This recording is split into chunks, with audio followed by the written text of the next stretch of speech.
Dude, I remember always in like high school and stuff, it's like, why do we have to live in this shitty farm town of Marysville where things are not growing?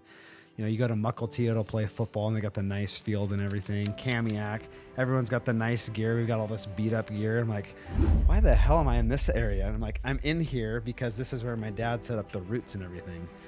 Our story doesn't begin, you know, right now. It began with my dad working for Tufel Nursery, moved us from California to Oregon to Washington, basically worked up the West Coast. That house that we lived in for 27 years over here in Marysville was on the top of the hill, had a decent view. But my dad still to this day talks about how he hated living there because he didn't like the split level and there was no view at that time. He had to punch out a window to look at the Olympics. And it's like, for them moving here, that house was a place of stability and stuff like that. I think as I get older and get more introspective about things, and I think a lot of that comes from being a father now, it's like you realize how important life is. And I think that the biggest gifts that I can think of being here in Marysville is like, this was the town we were so involved in. Extrally involved because my dad was a teacher here too. And there was pros to that because there was times where I struggled in life and my dad would write teachers behind my back, which I didn't know, saying, hey, Tyler's not doing so well right now. He's, you know, got depression or whatever like that. On the flip side, it was if I did some dumb shit at school, it was, hey, the direct access to my dad. And I'd come home, my dad would be like, hey, how was school today? It was all right.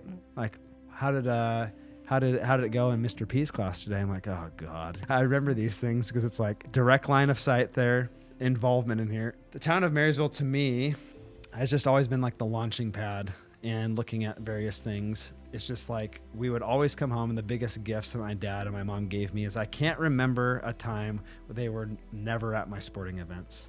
Like, my dad chose to get back. He was an insurance agent for a little bit. He did Tufel Nursery, but he was gone a lot. And he got back into teaching, not because there was a lot of money in teaching and still isn't.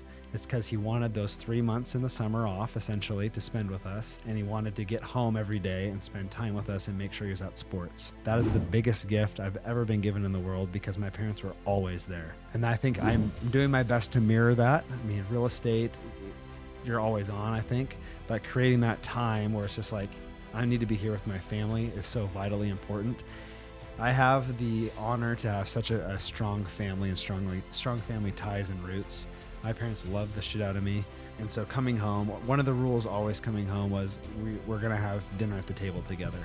And so that's something I've translated into my life too, is phones down. Things have changed. Like, we did not have these when we were that age, but we're not looking at that. We're spending time together. And I think that's important for our daughter to see that this is our life now. That's the biggest thing I think take away coming back from that journey is that place was a launching pad for everything in our life.